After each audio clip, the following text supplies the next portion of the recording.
गावां वै मंत्रमूर्तीनां पुनर्भूयाज्जयो जयः।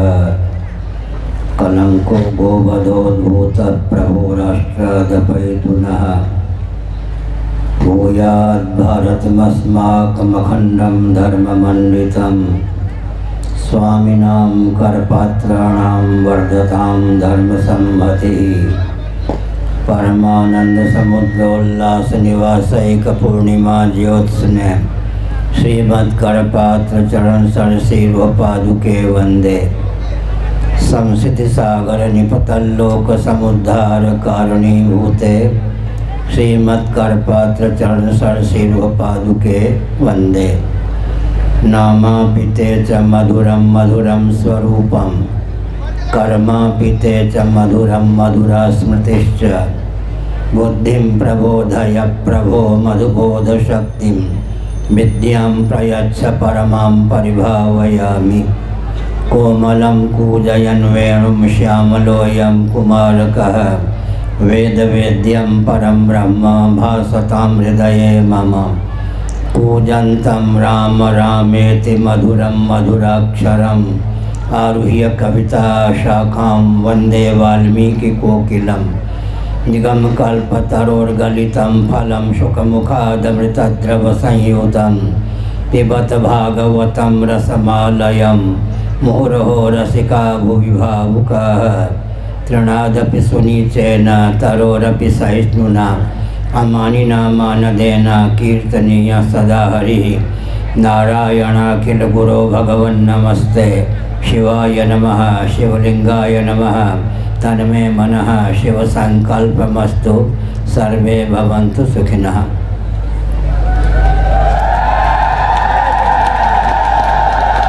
श्री राम जय जय राम। श्री राम जय जय राम। श्री राम जय जय राम।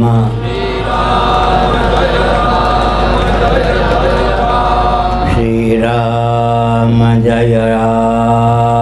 जय जय राम।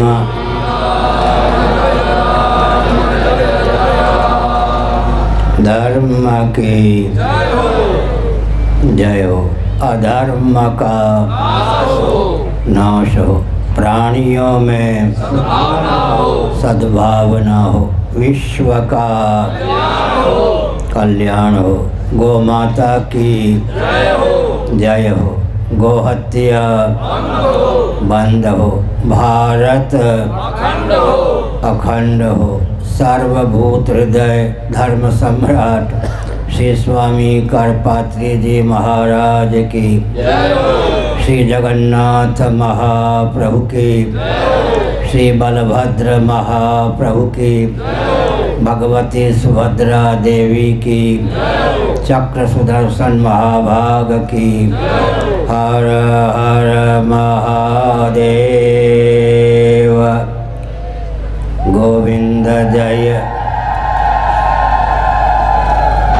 इसको संस्कृत में लुलुक ध्वनि कहते हैं। इससे भगवान बहुत प्रसन्न होते हैं। इसका नाम है लुलुक ध्वनि। उड़ीसा के व्यक्ति ही इसको ठीक से कर पाते हैं। अन्य प्रांतों में लुलुक ध्वनि प्रयोग करना लोग भूल गए। यहाँ परंपरा से प्राप्त है।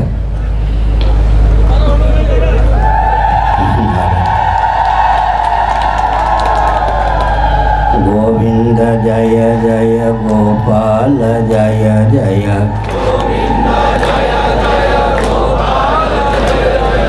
राधा रमण हरि गोविंद जय जय।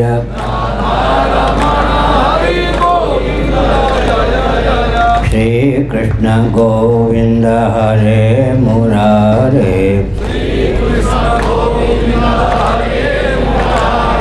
हे नाथ नारायण वासुदेव।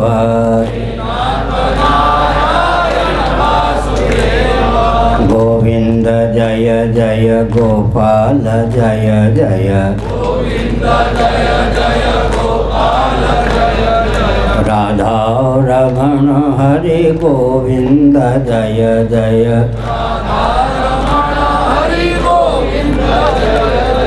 हम हिंदू राष्ट्र बनाएंगे, हम भारत भव्य बनाएंगे, वंदे मातरम। हिंदू सर से मान सर तक, कन्याकुमारी से मानसरोवर तक, हिंदू सर से मानसर तक, भारत बृहद बनाएंगे, हम हिंदू राष्ट्र बनाएंगे, हम भारत भव्य बनाएंगे, वंदे मातरम। स्वस्तिक चिह्नित सूर्य अंकित, केसरिया ध्वज फहराएंगे, हम हिंदू राष्ट्र बनाएंगे, हम भारत भव्य बनाएंगे, वंदे मातरम, वंदे मातरम।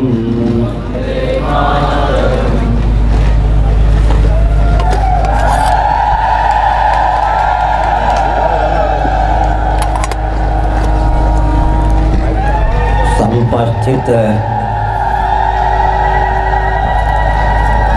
समादरणीय संत वृंद, क्षेत्रीय राजा महाभाग, सज्जनों, भक्तिमती मातृशक्ति, आपके अपनत्व की सराहना है,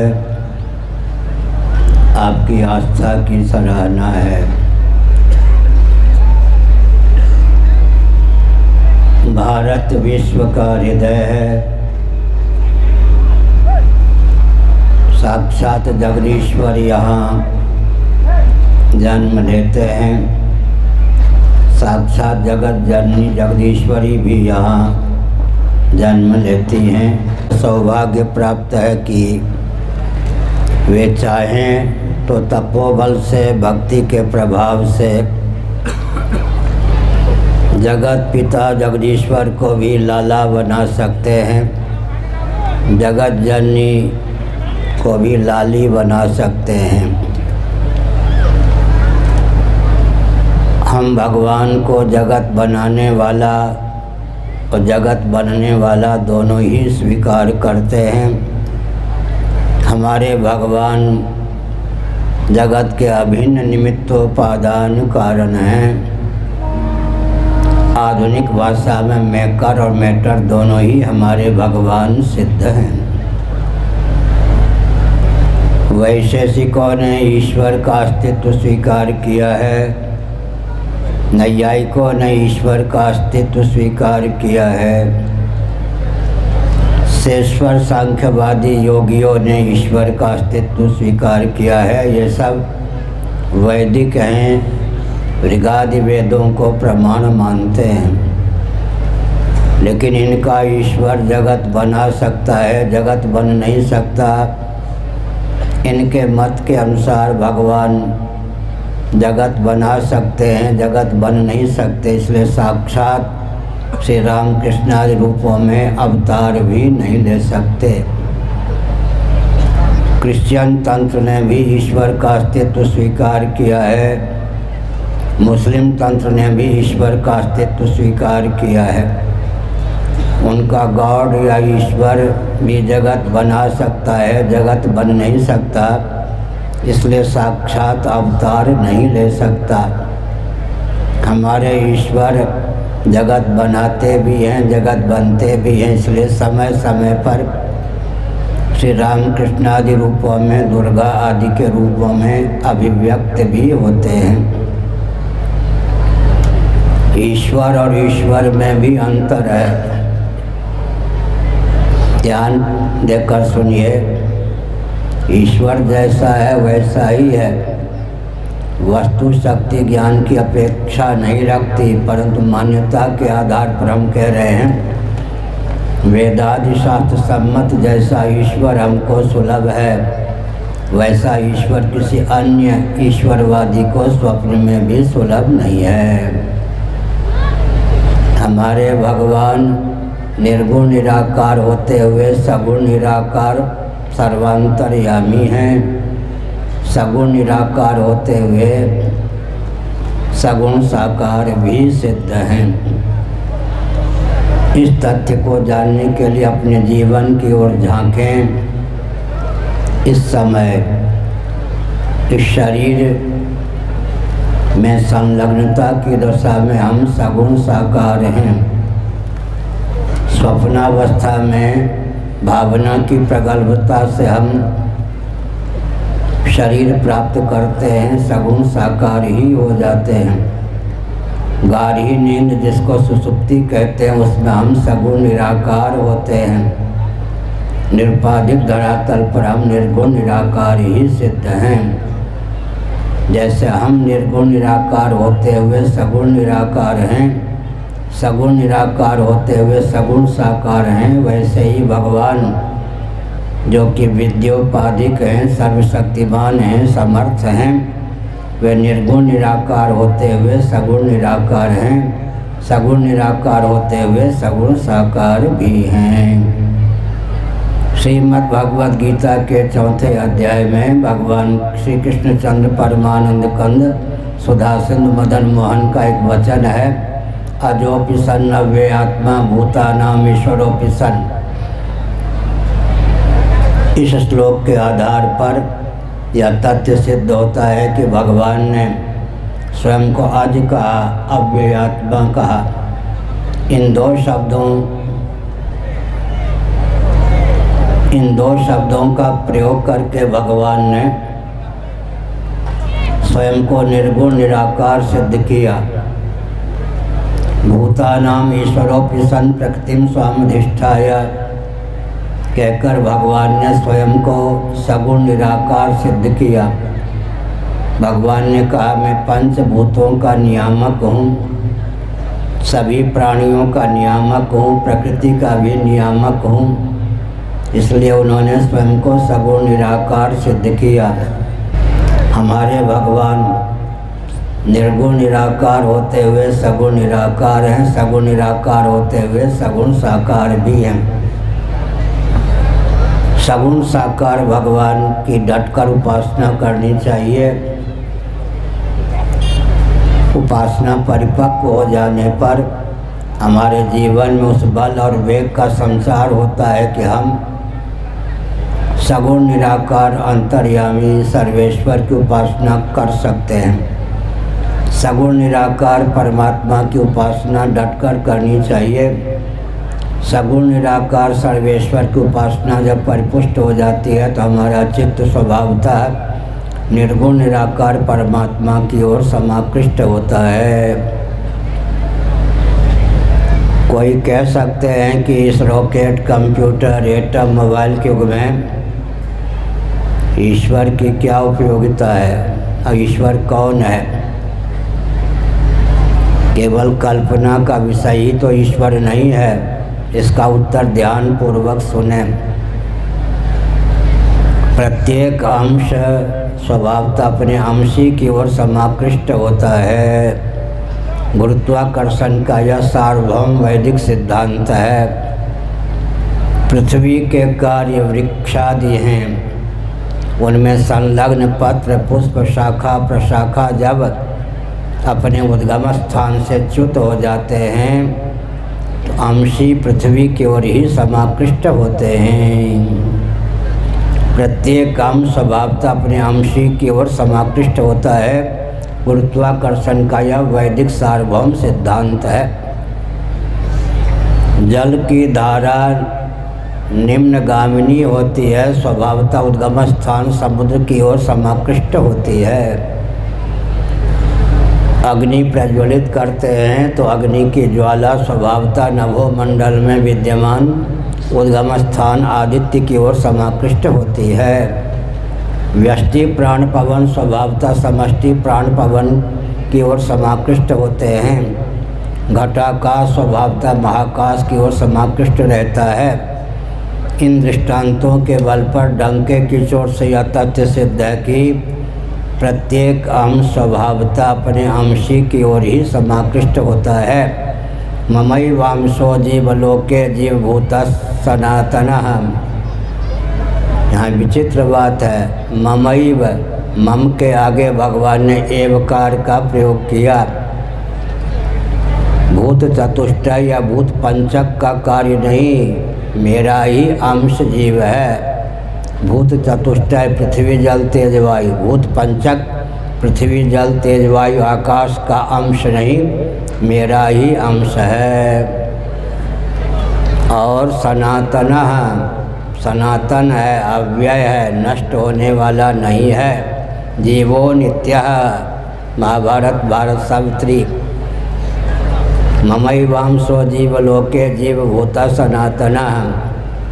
केवल अविद्या काम कर्म के चपेट में आकर ही उसे जीवत्व प्राप्त है। वस्तुतः तो वह निरुपाधिक धरातल पर सच्चिदानंद स्वरूप ही है।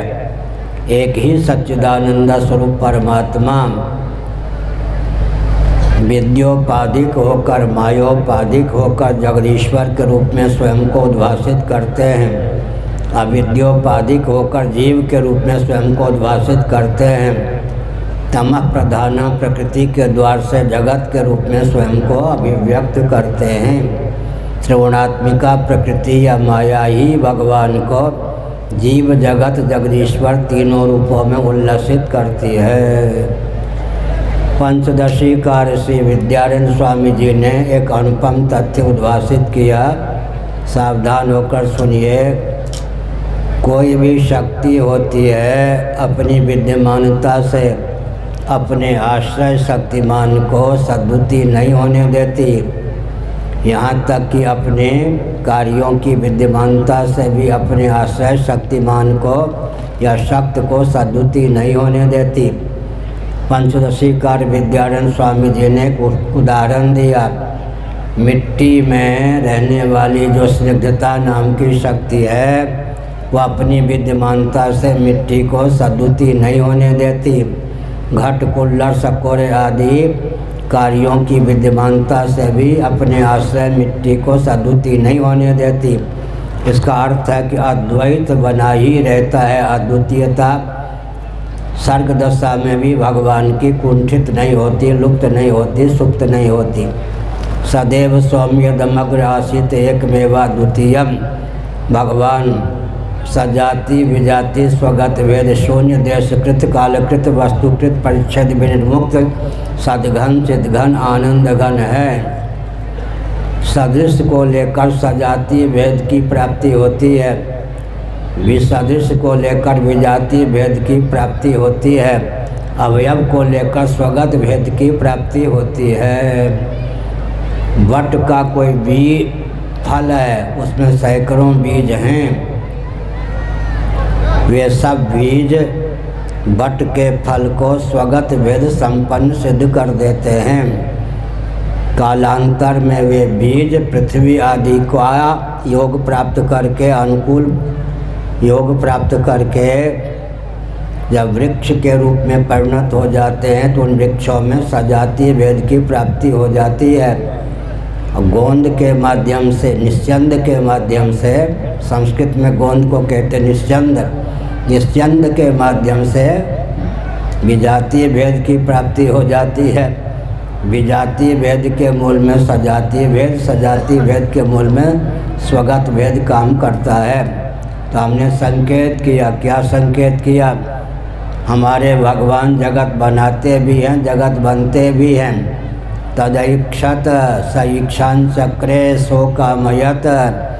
इन श्रुतियों के अनुसार भगवान ईक्षण करने वाले हैं, वे अपने आप को ही जगत के रूप में बनाते हैं। बहुश्याम प्रजायया तदात्मानं स्वयमकुरुत वासुदेव सर्वम सर्वम खलिदम ब्रह्म। इन वचनों के अनुसार हमारे भगवान बहुभवन सामर्थ्य संपन्न होने के कारण सर्व रूपों में अभिव्यक्त हैं। इसलिए सिया राममय सब जग जानी, करम प्रणाम जोर युग पानी। तुलसीदास जी ने कहा यह जो जगत है सीता राममय है। कोई भी कार्य होता है तो शक्तिमान और शक्ति दोनों प्रकार की महत्ता उसे प्राप्त होती है। ब्रह्म शक्ति रेव प्रकृति ही, निरालंबोपनिषद के अनुसार परमात्मा या ब्रह्म की शक्ति का नाम ही प्रकृति है। शक्ति की लोकोत्तर चमत्कृति है कि अपने आश्रय शक्तिमान को अपनी विद्यमानता से सद्बुद्धि नहीं होने देती, अपने कोटि कोटि क्रियाकलापों से भी अपने आश्रय शक्तिमान को सद्बुद्धि नहीं होने देती। मैं एक संकेत करता हूँ, यहाँ श्री जगन्नाथ महाप्रभु विद्यमान है। एक देव उड़ीसा में जगह जगह देवी देवता प्रतिष्ठित हैं, संभलेश्वरी जी आदि। लेकिन उड़ीसा का व्यक्ति चाहे उड़ीसा में रहे, भारत के किसी कोने में रहे या विश्व के किसी अन्य देश में ही क्यों न रहे, जगन्नाथ को नाम लेकर सबके सब सर झुकाते हैं। श्री जगन्नाथ यहाँ के सार्वभौम परमात्मा हैं। श्रीमद् भागवत के 11वें स्कंध में 8 प्रकार की मूर्तियों का वर्णन है। मृण्मयी मूर्ति भी, प्रतिमा भी भगवान की होती है, मिट्टी से बनी हुई। और धातुमयी प्रतिमा भी भगवान की होती है, दारुमयी प्रतिमा भी भगवान की होती है। सबसे अंतरंग प्रतिमा का नाम है मनोमयी प्रतिमा। मनोमयी प्रतिमा, बाहर हम दारुमय भगवान जगन्नाथ जी का दर्शन करते हैं। फिजिक्स के अनुसार, इमेज सिस्टम के अनुसार विचार करें तो मनोनिष्ठ जब जगन्नाथ जी हो जाते हैं तो उनकी प्रतिमा मनोमयी हो जाती है। मनोमयी प्रतिमा सबसे उत्कृष्ट। धातुमयी प्रतिमा का ध्यान करते करते मनोनिष्ठ जब वह प्रतिमा हो जाती है तब सबसे उत्कृष्ट भगवान की मूर्ति मनोमयी चिन्मयी हो जाती है। आत्म चैतन्य से अधिष्ठित मन ही भगवान के विग्रह के रूप में उल्लसित होता है। इस प्रकार से आत्म चैतन्य से अधिष्ठित मनोमयी प्रतिमा का ध्यान करना चाहिए। बाहर की प्रतिमा का ध्यान करते करते भगवान हृदय में समाहित हो जाते हैं। स्कंद पुराण का अनुशीलन कीजिए। श्री ब्रह्मा जी जिनको हिरण्यगर्भ कहते हैं, जिनका उद्भव श्रीमन नारायण के नाभि कमल से हुआ, उनकी 5वीं पीढ़ी में इंद्रद्युम्न हुए। मालवा क्षेत्र से इंद्रद्युम्न यहाँ आए थे। इंद्रद्युम्न के अनुरोध पर हिरण्यगर्भात्मक ब्रह्मा जी ने सर्वप्रथम दारु ब्रह्म से जगन्नाथ आदि को प्रतिष्ठित किया। हमारे श्री जगन्नाथ महाप्रभु, बलभद्र महाप्रभु, भगवती सुभद्रा वैदिक देवता हैं। ऋग्वेद के 10वें मंडल में और ऋग्वेद के परिशिष्ट में एक एक ऋचा के माध्यम से श्री जगन्नाथ, बलभद्र, सुभद्रा को दारु ब्रह्म सिद्ध किया गया है।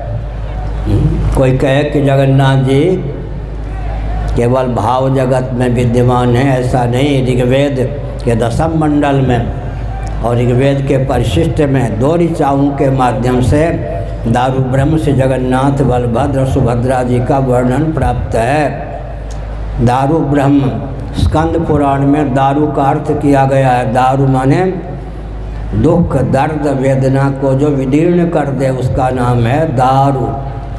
दारु के रूप में भी भगवान ही विद्यमान और दारु ब्रह्म के रूप में भी भगवान ही विद्यमान हैं। तो हमने संकेत किया श्री जगन्नाथ महाप्रभु की डटकर आराधना कीजिए, लेकिन आर्थिक धरातल पर भी उड़ीसा को बुलंद करने का प्रयास कीजिए।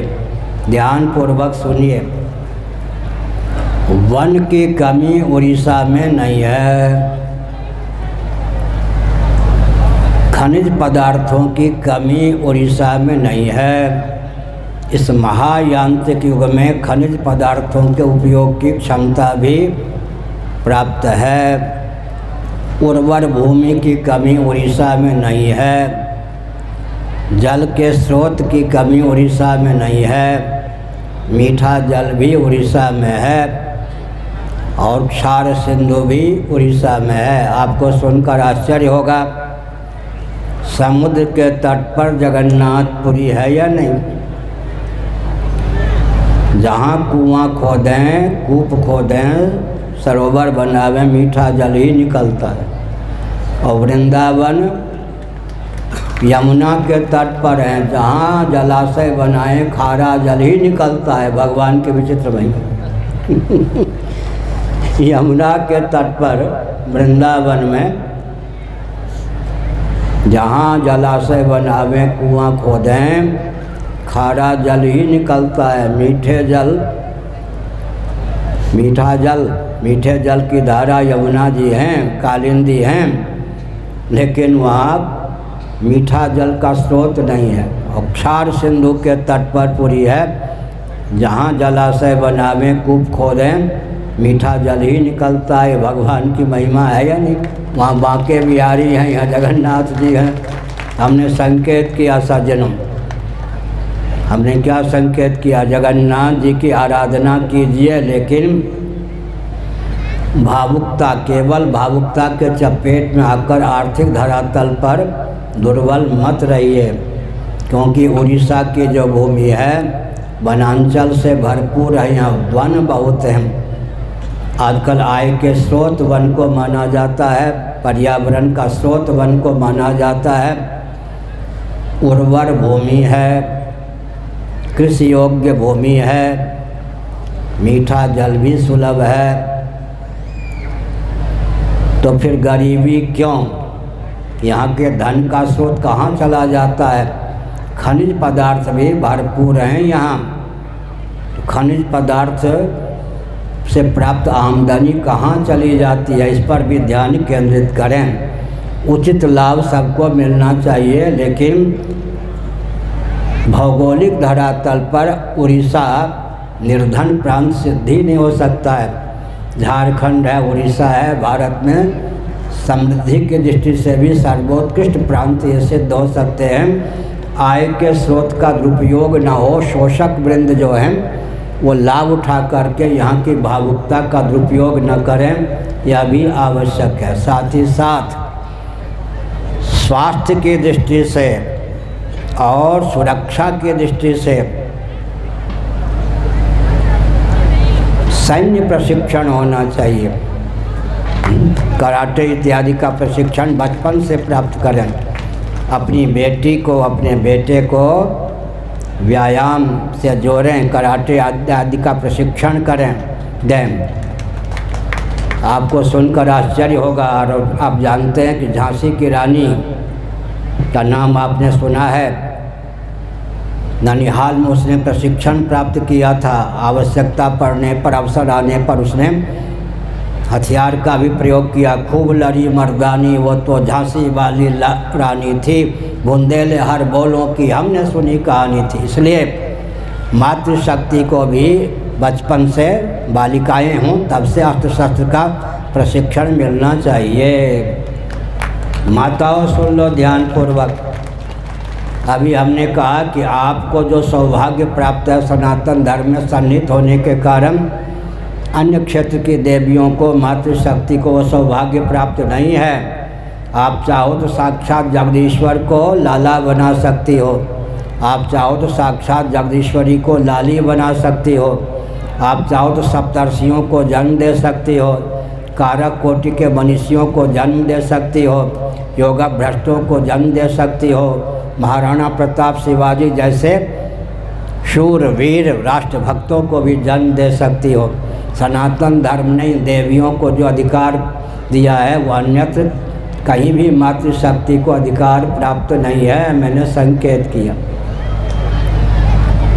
सबसे ऊंचा पद है शंकराचार्य का आध्यात्मिक जगत में। ब्राह्मण हों, परिव्राजक हों, शंकराचार्य के पद पर प्रतिष्ठित हों।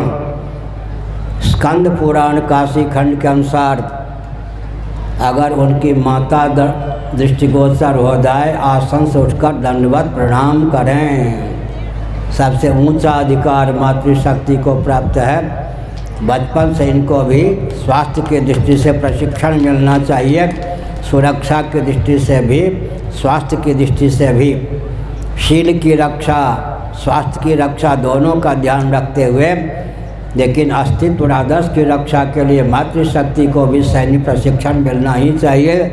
इसलिए 30 वर्षों से हम कह रहे हर हिंदू सेना हो, हर हिंदू सनातनी हो। सनातनी हो का अर्थ क्या है? वेदादि शास्त्र का महत्व क्या है, इस पर ध्यान दीजिए। महासर्ग के प्रारंभ में सच्चिदानंद स्वरूप सर्वेश्वर भी जिस वैदिक सिद्धांत का आलंबन लेकर आकाश, वायु, तेज, जल, पृथ्वी की संरचना करते हैं, अकृतार्थ प्राणियों को कृतार्थता का अवसर प्रदान करने के लिए देहेंद्रीय प्राणांतकरण से युक्त जीवन प्रदान करते हैं, उसका नाम है वैदिक सिद्धांत। जैसे भगवान अनादि हैं, वैसे वेदादि शास्त्र भी भगवान के निश्वास कल्प होने के कारण अनादि हैं बृहदारण्यक के अनुसार। इसलिए वेदादि शास्त्रों के प्रति आस्थान्वित रहना चाहिए, क्योंकि सृष्टि की उत्पत्ति का ज्ञान, सृष्टि की स्थिति का ज्ञान, सृष्टि की समृद्धि या सृष्टि के संहार का ज्ञान, निग्रह का ज्ञान, अनुग्रह का ज्ञान वेदादि शास्त्रों के द्वारा ही संभव है। हमारे यहाँ एक विचित्र बात है, ध्यान देकर सुनिए। आज कोई देवराज इंद्र के पद पर प्रतिष्ठित है, कहाँ से उसको शक्ति मिली?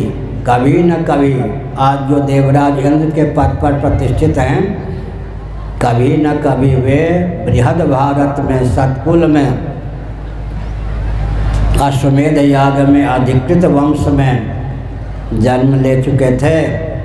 उन्होंने विधिवत 100 अश्वमेध याग का निर्विघ्नता पूर्वक अनुष्ठान किया, जिस कर्म के प्रभाव से वे आज देवराज इंद्र के पद पर प्रतिष्ठित हैं। आज जो हिरण्यगर्भात्मक ब्रह्मा के पद पर प्रतिष्ठित हैं, कहाँ से उनको बल और वेग प्राप्त हुआ? कभी न कभी वे मर्त्यलोक में बृहद भारत में सतकुल में जन्म ले चुके थे। उस समय उन्होंने अहंग्रह उपासना की परिपुष्टि की, जिसके प्रभाव से आज वो ब्रह्मा जी के पद पर प्रतिष्ठित हैं। चतुर्दश भुवनात्मक ब्रह्मांड में जहाँ कहीं कोई दिव्यता है, वेदादि शास्त्र सम्मत कर्मकांड, उपासना कांड, ज्ञान कांड के कारण ही है। अगर वेदादि शास्त्र सम्मत कर्मकांड, उपासना कांड, ज्ञान कांड को खींच लें, इनका अनुपालन न करें, तो चतुर्दश भुवनात्मक ब्रह्मांड नरक और नारकी प्राणियों का समुदाय ही सिद्ध हो सकता है। इसलिए मनु महाराज ने डंके की चोट से उद्भाषित किया, महायज्ञ यज्ञ ब्राह्मीयम क्रियते तनु।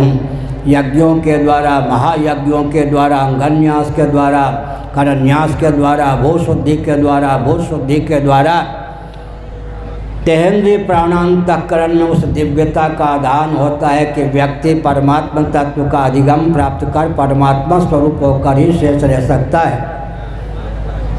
हमारी चाह का विषय क्या है? ईश्वर। ईश्वर को हम क्यों माने? हमारी चाह के विषय का नाम ही ईश्वर है, भगवान है। हम क्या चाहते हैं? ऐसा जीवन जो मृत्यु से अतिक्रांत हो, नित्य होकर, मृत्युंजय होकर, सद्रूप होकर शेष रहना चाहते हैं। सत्यम ब्रह्म। हम क्या चाहते हैं? चिद्रूप होकर, चेतन होकर, ज्ञान स्वरूप होकर शेष रहना चाहते हैं। ज्ञानम ब्रह्मम, हम क्या चाहते हैं? दुख, वेदना, पीड़ा, उत्पात से रहित आनंद स्वरूप होकर शेष रहना चाहते हैं। आनंदम ब्रह्म, आनंदो ब्रह्मम। हम क्या चाहते हैं? सोपाधिक धरातल पर सर्वज्ञ होकर, सर्वशक्ति संपन्न होकर शेष रहना चाहते हैं। सोपाधिक धरातल पर हमारे भगवान सर्वज्ञ हैं, सर्वशक्तिमान हैं। यह सर्वज्ञ सर्वविद, इसका अर्थ क्या होता है? हमारी चाह का विषय ही जगदीश्वर है। कोई कहे कि ईश्वर नहीं, ईश्वर कौन है? उसको कहना चाहिए, बंदे तुम्हारी चाह का जो सचमुच में विषय है उसी का नाम ईश्वर है। बृहदारण्यक का अनुशीलन कीजिए। असतो माँ सद्गमय, तमसो माँ ज्योतिर्गमय, मृत्योर्मा अमृतम गमय। अगर विश्व में पानी या जल का अस्तित्व ना हो, किसी बंदे को, किसी व्यक्ति को प्यास न लगे, प्यास का लगना डंके की चोट से तथ्य को सिद्ध करता है कि पानी या जल का अस्तित्व अवश्य है। अगर विश्व में अन्न का, भोजन का, भोज्य पदार्थ का अस्तित्व ही ना हो, किसी भी प्राणी को भूख न लगे, भूख का लगना डंके की चोट से तथ्य को सिद्ध करता है कि भोज्य पदार्थ का अस्तित्व है। हमारी चाह का विषय सच्चिदानंद तत्व ना हो तो हम जीवों की चाह ही न बने। हम सत्य होकर, चित्त होकर, आनंद होकर शेष रहना चाहते हैं। उस सच्चिदानंद तत्व का नाम ही भगवान है, ईश्वर है, परमात्मा है। तो हमने संकेत किया सज्जनों, क्या संकेत किया? निर्धनता नामक कोई चीज़ न रहे। हमें व्यावहारिक धरातल पर बोल रहा हूँ, सावधान। एक हिंदू अपने अतिरिक्त 9 व्यक्तियों को कम से कम जोड़े, इतना भी नहीं कर सकते तो मानव जीवन व्यर्थ गया। संघे शक्ति कलौ युगे, कलयुग में संघ में शक्ति है। सप्तशती का अध्ययन कीजिए। निशेष देवगण शक्ति समूह मूर्तियाँ, ब्रह्मा विष्णु महेश ये सब देवता थे। आतंकवादियों के आप प्रभाव इतना था कि उन पर विजय नहीं प्राप्त कर पा रहे थे। उन देवताओं, ब्रह्मा विष्णु महेश आदि देवों के से विग्रह से शक्ति की मूर्तिमती देवी प्रकट हुई। निशेष देवगण शक्ति समूह मूर्तियाँ, इसलिए कलयुग में चंडी और विनायक की उपासना कही गई है। विनायक भी, विनायक विशेष नायक संघ बल के द्योतक हैं। चंडी भी निशेष देवगण शक्ति समूह मूर्तियाँ संघ बल के प्रतीक हैं। इसलिए संगठित होकर रहना चाहिए। संघे शक्ति कलौ युगे, हमने संकेत किया। अब हम वेदांत शास्त्रों के आधार पर एक वाक्य बोलते हैं जिसको आत्मसात कर लेने पर एक एक व्यक्ति में 1-1 करोड़ एटम बम की क्षमता का संचार हो सकता है। सावधान। निरुपाधिक धरातल पर मैं सच्चिदानंद स्वरूप ही सिद्ध हूँ।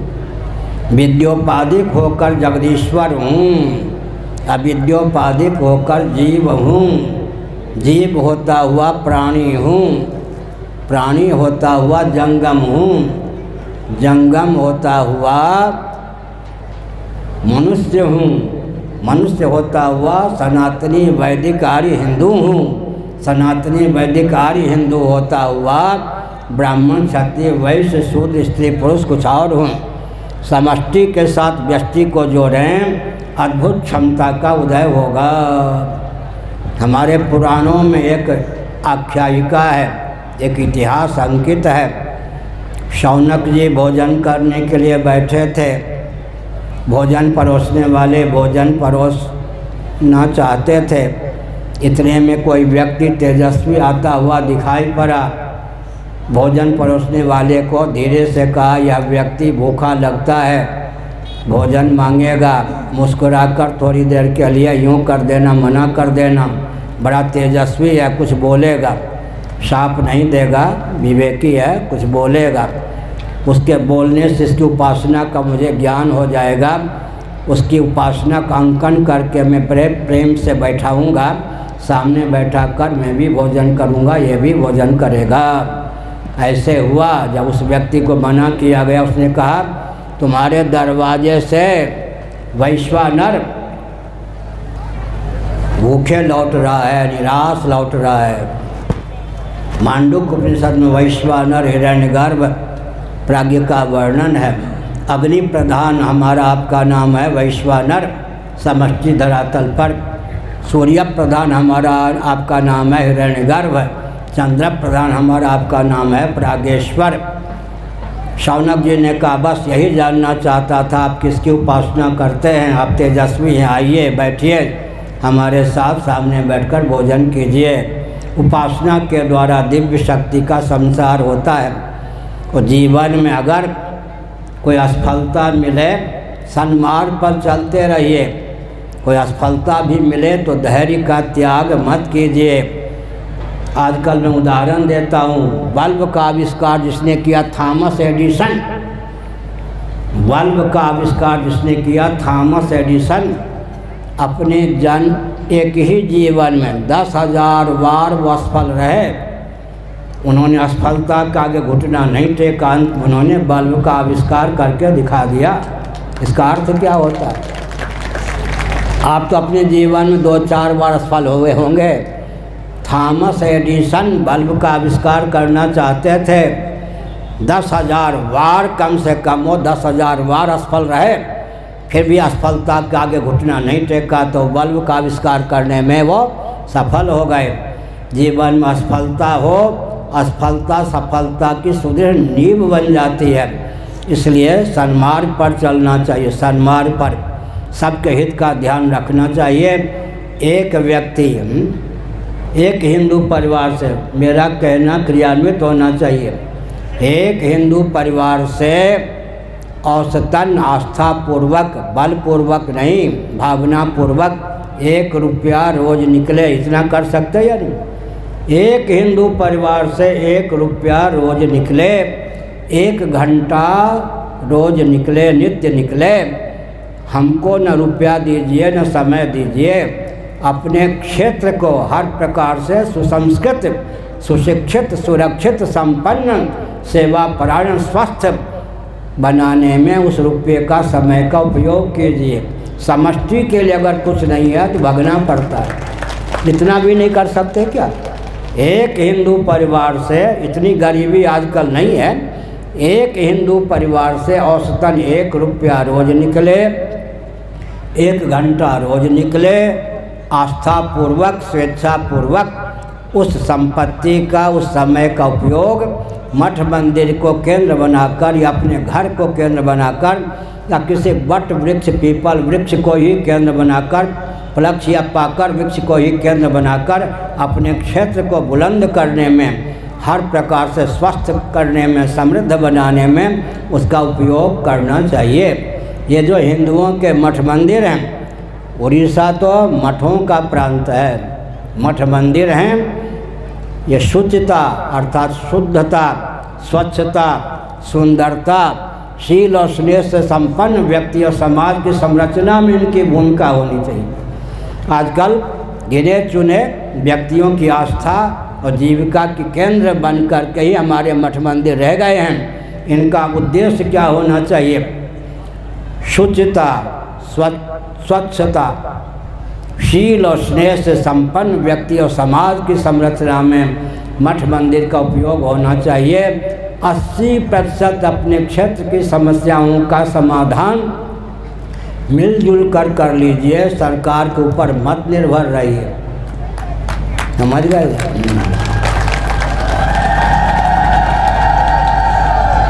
एक मैं संकेत करता हूँ, सरकार के पास, राजनेताओं के पास धन के स्रोत तो आप ही हैं ना। कहाँ से लाते हैं वो धन? धन के स्रोत आप हैं। इसलिए एक हिंदू परिवार से 1 रुपया 1 घंटा रोज निकले, अपने क्षेत्र की समस्या का अंकन कीजिए, शोषण मत कीजिए उस संपत्ति और समय का। अपने क्षेत्र की समस्या का अंकन कीजिए, अपने क्षेत्र को बुलंद बनाने में उस समय का और संपत्ति का उपयोग कीजिए। अपने क्षेत्र की 80% समस्याओं का समाधान स्वयं कीजिए, सरकार के ऊपर निर्भर मत रहिए। हमने संकेत किया, इसलिए अपने क्षेत्र में मालवीय जी ने कहा था, मदन मोहन मालवीय जी ने, गांव-गांव में सभा हो, मल्लशाला, मल्लशाला माने कुश्ती लड़ते थे ना। हम तो 17 वर्ष की आयु तक गांव में रहे, उसके बाद इधर आ गए। कुश्ती लड़ते थे, गांव-गांव में मल्लशाला होनी चाहिए, पाठशाला होनी चाहिए, व्यायामशाला, ताकि शरीर भी स्वस्थ रहे।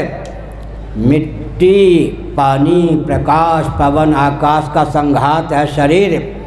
मिट्टी से दूर रखेंगे शरीर को, स्वस्थ नहीं रहेगा।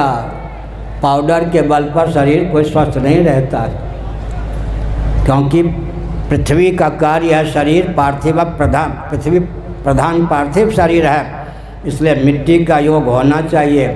और नहीं तो कम से कम मुल्तानी मिट्टी ले लीजिए, चीनी मिट्टी नहीं, मुल्तानी मिट्टी ले लीजिए। मुल्तान भी तो भारत में ही था।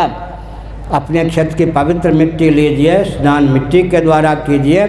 मिट्टी के द्वारा स्नान करने पर, मृत्तिका के द्वारा, पवित्र मृत्तिका के द्वारा स्नान करने पर क्या होगा? शरीर में दिव्यता रहेगी, ऊर्जा शक्ति का स्रोत होगा शरीर। कम से कम 1.25 घंटे 75 मिनट भजन का नियम लीजिए। हमारे आपके पूर्वजों से, मुसलमानों के पूर्वजों ने शिक्षा ली, 5 बार वो नमाज पढ़ते हैं। आप भी 5 बार भजन का व्रत लीजिए। 15-15 मिनट 5 बार भजन करेंगे तो 1.25 घंटे भजन का बल रहेगा। एक व्यक्ति भरपेट भोजन आध घंटे में कर लेता है तो कम से कम 5-7 घंटे तक प्रज्ञा शक्ति, प्राण शक्ति परिपुष्ट रहती है। सूर्योदय के पूर्व 15 मिनट भगवान के भजन का व्रत लीजिए। सूर्योदय के समय 15 मिनट भजन कीजिए। मध्याह्न काल में 15 मिनट भगवान का भजन कीजिए। संध्या की वेला में 15 मिनटों तक भगवान का भजन कीजिए। गाढ़ी नींद के पहले, सोने के पहले 15 मिनटों तक भगवान का भजन कीजिए। 75 मिनट भजन का बल और वेग होना चाहिए।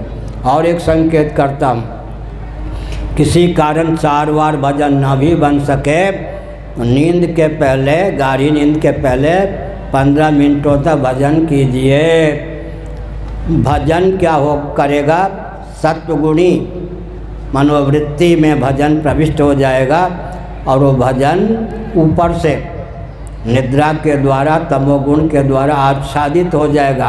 अंतर्गर्भित सत्वगुण बना रहेगा और ज्यों-ज्यों नींद पकेगी, निद्रा पकेगी, त्यों-त्यों भजन भी पकेगा। नींद पकती है या नहीं? खिचड़ी पकती है, दाल पकती है तो नींद पकती है या नहीं? आम पकते हैं तो नींद पकती है या नहीं? कोई व्यक्ति मान लीजिए 6 घंटे नित्य सोता हो, 3 घंटे सो चुका हो, जगा दीजिए, वो क्या उलाहना देगा? उपालंब क्या देगा? क्या विपत्ति के बादल टूट रहे थे, कच्ची नींद थी, क्यों जगाया? नींद कच्ची का मतलब नींद पकती भी है। निद्रा के गर्भ में भजन को डाल देंगे तो ज्यों-ज्यों नींद पकेगी, त्यों-त्यों भजन भी पकेगा। निद्रा में क्या है जी? विक्षेप नामक कोई चीज़ नहीं है। और भजन के गाढ़ी नींद का व्यवहित पूर्वक क्षण में भजन करेंगे तो निद्रा के गर्भ ऊपर से तमोगुण और अंदर सत्वगुण, सत्वनिष्ठ जो भजन होगा तमोगुण से आवृत होने पर भी परिपुष्ट होगा। जैसे एक हीरा हो, हीरा ऊपर से काले कपड़े लपेट दें लेकिन अंदर तो हीरा ही है। इसी प्रकार से जब भजन करेंगे अंतर्गर्भित सत्वगुण बाहर से तमोगुण के द्वारा आवृत होने पर भी भजन परिपुष्ट होता रहेगा। मैं 3 महीने तक बद्रीनाथ में रहा हूँ। सन 1966 में मैंने देखा है कुछ नीचे 25 किलोमीटर लगभग नीचे से पांडुकेश्वर आदि से किसान आते, बद्रीनाथ में खेती कर जाते। जब पट बंद हो जाता बद्रीनाथ का, बर्फ हिमपात के कारण उनकी फसल ढक जाती, लेकिन ढक जाने पर भी जौ की फसल परिपक्व हो जाती। जब बद्रीनाथ का पट खुलता भगवान का, बर्फ हिम पिघल जाते वो परिपक्व खेती को जौ को काट के ले जाते फसल के। इसी प्रकार से निद्रा के गर्भ में अगर भजन को डाल देंगे तो जो जो नींद परिपक्व होगी त्यों त्यों भजन भी परिपक्व होगा। इसलिए हमने संकेत किया। अब तक के प्रवचन का सारांश क्या हुआ? मैं कोई ऐसा नहीं बता रहा कि असंभव हो, कर न सकें।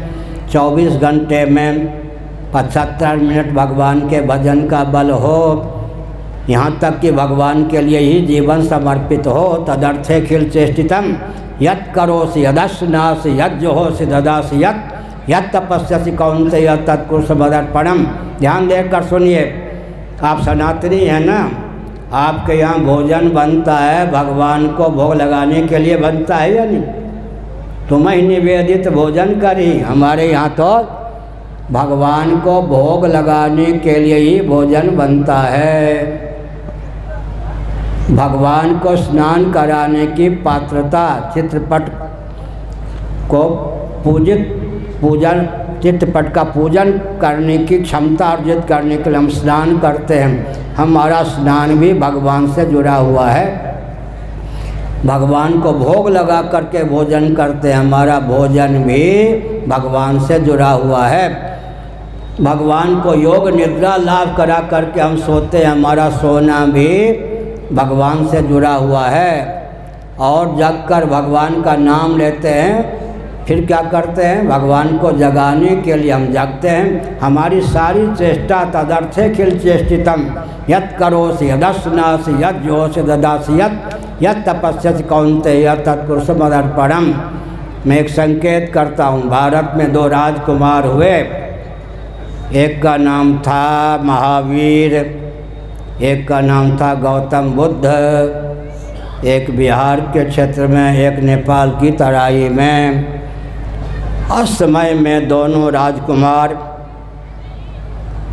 निवृत्ति परायण हो गए, छात्र धर्म से उपरत हो गए। तब से छात्र धर्म भारत में क्या हो गया? शिथिल पड़ गया। तब से छात्र धर्म, क्षत्रियों का धर्म क्या हो गया? भारत में शिथिल हो गया। परतंत्रता का मुख हमको देखना पड़ा। इसलिए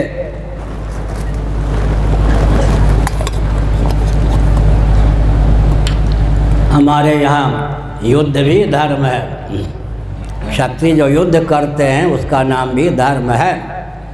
कृषि गौरक्ष वाणिज्य जो है वो भी धर्म है। वैश्य कर्म है या नहीं? समदमादि का नाम जहाँ धर्म है वहाँ राष्ट्र रक्षा, धर्म रक्षा के लिए तैनात रहना। ये भी जब संकट आवे तो महाभारत आदि में लिखा है वैश्य भी अस्त्र धारण कर लें, लेकिन अस्त्र का प्रशिक्षण होगा तब तो अस्त्र धारण करेंगे। सैन्य प्रशिक्षण अनिवार्य हमारे यहाँ स्वभाव से सिद्ध।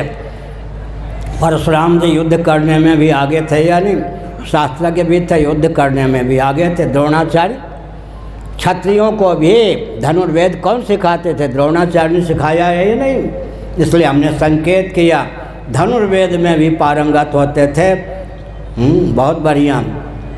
महाभारत में लिखा है वन से व्याघ्र की रक्षा होती है, व्याघ्र से वन की रक्षा होती है। अगर वन कहे व्याघ्र तू कौन होता भग, एक एक वृक्ष काट दिए जाएं। अगर व्याघ्र कहे तू कौन होता है, वन को छोड़कर घूमने लगे ठाई कर दिया जाए। जैसे वन से व्याघ्र की रक्षा होती है, व्याघ्र से वन की रक्षा होती है, वैसे ब्राह्मणों से क्षत्रियों की रक्षा होती है, क्षत्रियों से ब्राह्मणों की रक्षा होती है। ब्राह्मण और क्षत्रिय दोनों मिलकर चलते हैं, धर्म राज्य की स्थापना करने के लिए उद्यत होते हैं, राम राज्य की स्थापना करने के लिए उद्यत होते हैं, तब प्रजा में शांति होती है। इसलिए तो ब्राह्मण और क्षत्रिय मिलकर चलें तो सबका कल्याण होता है। तो हमने संकेत किया ब्राह्मणों में मंत्र का बल होता है, मंत्र बल की प्रधानता होती है, क्षत्रियों में बाहुबल की प्रधानता होती है। मंत्र बल भी चाहिए, बाहुबल भी चाहिए। अभी अधिक समय न लेकर न देकर अब वैज्ञानिक धरातल पर ही हम दर्शन शास्त्र को ढाल के कहते हैं मंत्र, तंत्र और यंत्र। पूरे तंत्र शास्त्र का सारांश बताते हैं। मंत्र, तंत्र और यंत्र। यंत्र के मूल में तंत्र होता है, तंत्र के मूल में मंत्र होता है। पृथ्वी, जल, तेज, वायु, आकाश इनमें जो अनुगत सिद्धांत है उसका नाम है मंत्र। मंत्र को यंत्र तक पहुंचाने की जो प्रक्रिया है, विधा है, उसका नाम है तंत्र। और जिसके द्वारा उत्पत्ति, स्थिति, संहार, निग्रह, अनुग्रह पंच कृत्यों में एक या एक से अधिक कृत्य का निर्वाह हो, उसका होता है नाम यंत्र। यंत्र के मूल में तंत्र, तंत्र के मूल में मंत्र। देवता का कारण शरीर होता है मंत्र, सूक्ष्म शरीर होता है तंत्र, स्थूल शरीर होता है यंत्र। हमारा यह स्थूल शरीर यंत्र प्रधान है। सूक्ष्म शरीर जिसमें कर्मेंद्रियों का, ज्ञानेंद्रियों का, अंतःकरण और प्राणों का सन्निवेश है, वह क्या है? तंत्र प्रधान है। हमारा कारण शरीर मंत्र प्रधान है। हम तंत्र के भी तंत्र, मंत्र के भी मंत्र और यंत्र के भी यंत्र, तीनों से पारंगत आत्मस्वरूप है। आत्मा का अर्थ होता है आत्मा बृहत्वाद ब्रह्मणत्वाद व आत्मैव ब्रह्म। भामतीकार वाचस्पति मिश्र ने विष्णु पुराण के वचन को संबोधित किया। आत्मा ही ब्रह्म है। विभु आत्मा का नाम ब्रह्म होता है। साक्षात अपरोक्ष ब्रह्म का नाम आत्मा होता है। जैसे घटाकाश विभु है तो उसी का नाम महाकाश हो जाता है। घटगत महाकाश का नाम घटागात हो जाता है। ऐसे साक्षात अपरोक्ष ब्रह्म का नाम आत्मा है। निर्गुण निराकार भूमि में परमात्मा को प्रत्यगात्मा के रूप में ही जान सकते हैं। निर्गुण निराकार परमात्मा का साक्षात्कार प्रत्यगात्मा के रूप में ही हो सकता है। सगुण निराकार परमात्मा ईश्वर सर्वभूतानां हृदय से तिष्ठति अहम आत्मा गुडाकेश सर्वभूताशय स्थितः ज्योतिषामपि तज्ज्योतिष तमसा परमुच्यते ज्ञानम ज्ञेयम ज्ञानगम्यम हृदय सर्वस्व विस्थितम। अब हम संकेत करते हैं, भगवान शंकराचार्य जी ने छांदोग्य श्रुति के 8वें अध्याय के भाष्य में लिखा, ये जो हृदय है, यह हृदय भवन प्रभु तेरा, यह हृदय भवन प्रभु तेव तोरा, यहाँ आय बसे बहु चोरा, मान ही नहीं मोर निहोरा, अतिशय करें बलजोरा। विनय पत्रिका। यह हृदय है, इसका महत्व क्या है? कमलाकार पुंडरीकाकार रक्त मांसपिंड के अंदर जो छिद्र है, सुशिर है, छिद्र और छिद्र में अवकाश प्रदाता आकाश, छिद्र और छिद्र में महान अंतर होता है। पुंडरीकाकार रक्त मांसपिंड के अंदर जो छिद्र है उसमें अंतःकरण को व्यक्त करने की क्षमता है। अंतःकरण में परमात्मा को जीवात्मा के रूप में व्यक्त करने की क्षमता है। साथ ही साथ व्यापक सर्वेश्वर सर्वांतर्यामी भी अंतःकरण के माध्यम से ही व्यक्त होते हैं। इसलिए हृदय का अर्थ क्या हो गया? हृदय की लक्षणा परमात्मा में, फिर अंतःकरण में, फिर हृदय की मांसपिंड में। तो हमने आज के प्रवचन को संकेत में कहा हमारा हृदय है, इसी में काम भी, क्रोध भी, लोभ भी, मद भी, मोह में भी, इसी में आत्मा भी, परमात्मा भी। तो करना क्या चाहिए? काम, क्रोध, लोभ इन सब से अतिक्रांत होकर भगवत प्राप्ति का मार्ग प्रशस्त करें। 7 घंटे नित्य भगवान का भजन हो, भगवत प्राप्ति के लिए ही जीवन हो। जीविका जीवन के लिए है, जीविका की उपेक्षा मत कीजिए। ध्यान रखिए जीविका जीवन के लिए हो और जीवन जीवन धन जगदीश्वर की प्राप्ति के लिए हो। इसी जीवन में हम जन्म और मृत्यु के अनादि अजस्र परंपरा पर पानी फेर सकते हैं। यही वितर्जिता सर्गो ये सामने स्थितम मनः निर्दोषम समम ब्रह्म तस्मात् ब्रह्मण ते स्थिता। उन्होंने जीवन काल में ही पुनर्जन्म पर विजयश्री प्राप्त कर ली, जिनका मन सकल सदोष विषम अनात्मक प्रपंच से कर्षित होकर निर्दोष असम परमात्मा में सन्निहित हो गया। आज का प्रवचन क्या हुआ? सार सदोष और विषम संसार का उपयोग निर्दोष और सम परमात्मा की प्राप्ति में कीजिए। मृत्यु जड़ता दुख से अतिक्रांत जो सच्चिदानंद स्वरूप हैं उन्हीं को आत्मी और आत्मा समझकर सदा के लिए मृत्यु जड़ता दुख से अतिक्रांत हो जाइए। श्री राम जय राम, जय जय राम। हम किसी पार्टी पर कटाक्ष नहीं करते, लेकिन आपको सावधान करते हैं। गुप्त या प्रकट गोवंश की हत्या का जो समर्थक मुख्यमंत्री या प्रधानमंत्री या कोई पार्टी हो, उससे सावधान रहिए। और हिंदुओं को धर्मच्युत क्रिश्चियन आदि बनाने का जो पक्षधर प्रधानमंत्री या मुख्यमंत्री हो, राज्यपाल हो, राष्ट्रपति हो, उनसे भी दूर रहिए। समझ गए? अब ईसा, अब सुनो, इस क्षेत्र के 90% व्यक्ति क्रिश्चियन बन गए। जो क्रिश्चियन बन गए हैं वो ध्यानपूर्वक सुने। टेरेसा का नाम आपने सुना है? कोलकाता में टेरेसा रहती थी, जिसको लोग कहते थे मदर टेरेसा। टेरेसा, उस समय मैंने एक वक्तव्य दिया था। जंतर मंतर दिल्ली में है, वहाँ पर हिंदू से जो क्रिश्चियन बन गए थे उन्होंने अनशन शुरू किया आरक्षण की भावना से। मैंने उस समय टिप्पणी की, टेरेसा का हृदय डमाडोल हो गया। मैंने क्या टिप्पणी की? उन्होंने कहा हम दलित क्रिश्चियन आरक्षण चाहते हैं। हमने कहा क्रिश्चियन बन जाने पर भी दलित तो रह गए। दलित शब्द किन का दिया हुआ है? हमारे शास्त्रों का दिया हुआ नहीं है, मायावती आदि का दिया हुआ है दलित शब्द।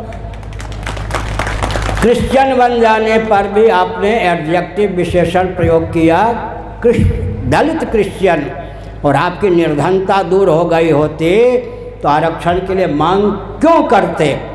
अल्पसंख्यक बनाकर भारत को परतंत्र बनाने का षड्यंत्र है। अगर कोई मुख्यमंत्री या प्रधानमंत्री वो हत्या का समर्थक है, उसे हम नहीं चाहते।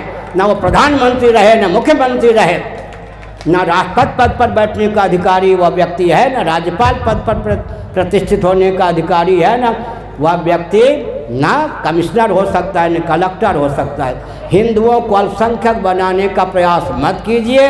हिंदुओं के धन का शोषण करके और सुविधा के नाम पर, सेवा के नाम पर हिंदुओं को बरगलाया जा रहा है। अब हम 3 सूत्र देते हैं, अब प्रवचन को विराम देते हैं। नभो मार्ग ऊपर, सद्भाव पूर्वक संवाद के माध्यम से सैद्धांतिक निर्णय लीजिए।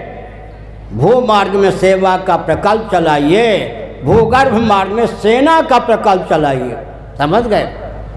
ऊपर संवाद के माध्यम से सैद्धांतिक निष्पत्ति हो, नभो मार्ग में मैदान में सेवा का प्रकल्प चलाइए, और नीचे सेना का प्रकल्प चलाइए। जब सद्भावपूर्ण संवाद होगा, जब सेवा का प्रकल्प चलेगा, जब सैन्य बल भी हमारे पास होगा, जो हमारे व्यक्ति फिसल गए हैं उधर चले गए, वो सब क्रिश्चियन जो हैं हिंदू हुए बिना नहीं रहेंगे। अरे क्रिश्चियनों, हिंदू से क्रिश्चियन बनने वालों, ध्यान दो। तुम पहले रोम जाओ, ईसा मसीह की प्रतिमा का दर्शन करो। वहाँ ईसा मसीह की प्रतिमा वैष्णव तिलक से युक्त है, आप वैष्णव हो जाओ। अगर आप ईसा मसीह के अनुयायी हैं, ईसा मसीह के कब्र कहाँ है, समाधि कहाँ है, ढूंढिए। लोग समझते हैं कि ईसा मसीह को फांसी की सजा दी गई, तख्ते पर लटका दिया गया, लटकाने वाले दूर हो गए। ईसा मसीह दैव योग से जीवित निकले, पैदल चलते चलते चलते चलते हुए। सुदर्शन जी आरएसएस के संचालक बताते थे हमको, वो भारत उनको इतना प्यारा था, जम्मू कश्मीर आए। ईसा मसीह की समाधि भी आजकल जम्मू कश्मीर में ही है। ईसा मसीह का जो की प्रतिमा है रोम में, वैष्णव तिलक से युक्त है। इस क्षेत्र के जितने व्यक्ति हिंदू होकर के क्रिश्चियन हो गए हैं, सब वैष्णव हो जाएं अगर वो ईसा मसीह का अनुयायी हैं तो। हर हर महादेव। जगद्गुरु शंकराचार्य भगवान की प्रसन्नता पूर्वक भगवान शंकराचार्य महाभाग आज प्रातः समय